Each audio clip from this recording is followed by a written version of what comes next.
What's good, YouTube? Hitman X. Make sure I hit that like, hit that sub. Show your boys some love. Real quick video because I'm running late for work.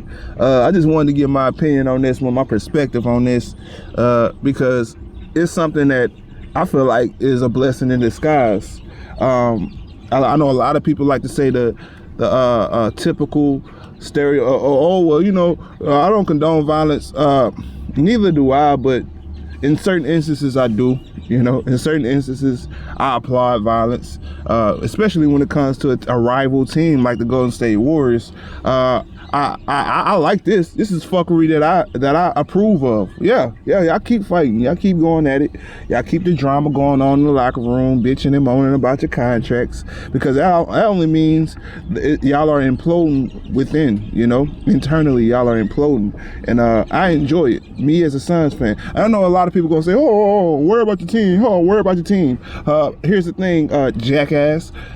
You don't worry about your team. A lot of people don't speak on their team primarily. They worry about other teams. Like all summer I had to hear about how DA was frustrated with the Suns. They don't appreciate DA, this and that. And shout out to the PHNX podcast, because they brought up a great point. When DA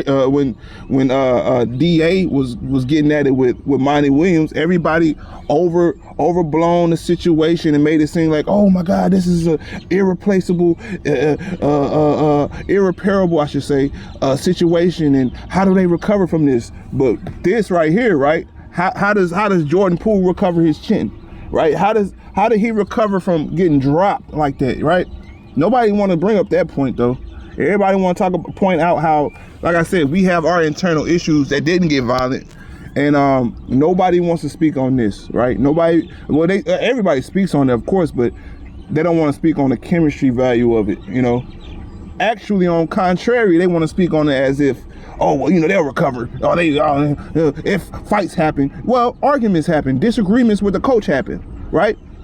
Disagreement with organizations happen, right? So it is what it is. What Robert Sarver did, to be honest, happens, right? I don't believe Robert Sarver is the only racist owner, right? Yet we're held to that standard as if we're the only team that has that type of issue. Like I said, man, keep the same energy. That's all I'm saying. Point blank simple. Don't be that guy that's out here jumping out the window on a story or on, you know, news that come out on a team, and only specifically keep that energy for one team. Keep that shit across the board, right? Like I said before, I condone violence. I'm not gonna sit here and lie to you, right? I condone violence in certain situations though. What Draymond Green did, I gotta give my hat off to him, because a lot of people called him soft, a lot of people called him sweet and said he ain't really about that and this and that.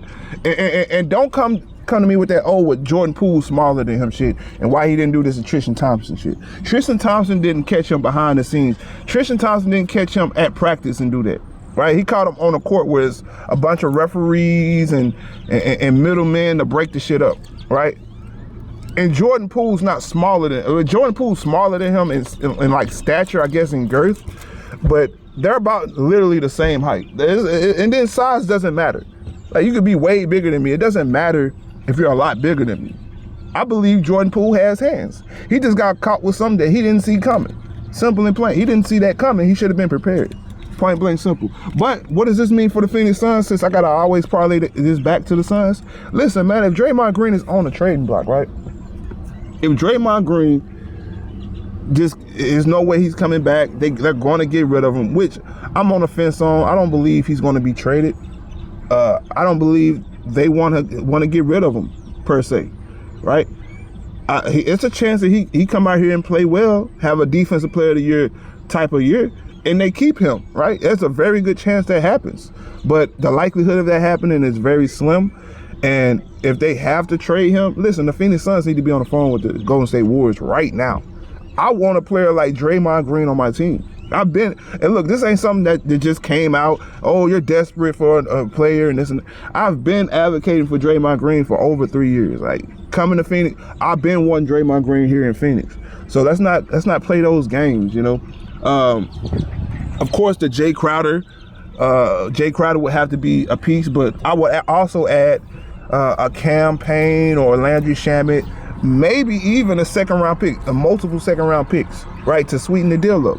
A first round pick is off the table. I'm not doing that for a first round pick. I don't believe Draymond Green's worth a first round pick, especially when you're adding Shamet and Crowder into that deal. But like I said, man, we got to do whatever it takes to make this deal happen, irregardless of what. As long as it's not a first round pick and a core player, like I said, Booker. Of course, it won't be Booker, but like Cam Johnson or Mikal Bridges, I'm good, and that would shore up our defense. Listen. These two first preseason games we've seen of the Phoenix Suns, yeah, okay, although it is preseason, there's been one glaring issue with the Suns, and it's our defense. Our defense has been trash this year so far, right? Like I said, preseason, you could say effort level and all that, but our defense has been lacking. And to be honest, in certain instances, last year it was lacking, right? So I believe Draymond Green, although he's not a one-on-one stopper, we don't need a one-on-one stopper. We need a communicator on defense, somebody who can actually orchestrate a defense and orchestrate rotations. That's something I've been preaching about for the longest. Like, listen, we need to rotate properly. We need to, like get our mind locked in on the game. We need somebody who actually has that chip on their shoulder, who's actually a quote-unquote tough guy, right? And I believe Draymond Green is that.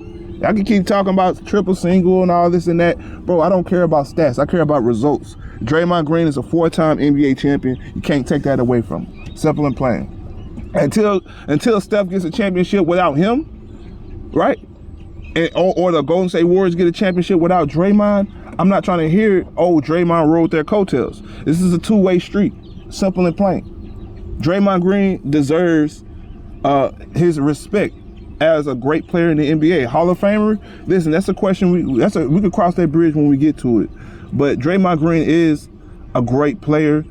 He will go down as an all-time great, and it is what it is. And like I said, I will welcome him with open arms on our team, because we need a few players on our team to get punched in their mouth, to get their temperature checked, right? One specifically being Chris Paul. I will hope Draymond Green and Chris Paul got into it, and he caught him in his or Cam Johnson, Mikal Bridges. Some of those cats need to be punched in their mouth, because they come out here sweet in the playoffs and really timid and don't have their energy intact. So, like I said, a guy like Draymond Green would be perfect for this team. Absolutely perfect. We need people to get punched in their shit. Simple and plain. Hitman next. That's all I got, though. Hit that comment section. Let me know how you feel about this. I was going to go live on this because I really want to break this one down. I really wanted to. I may go live. Like I said, I know I keep saying I'm going to go live. I'm going to go live. I'm going to go live, and I never do.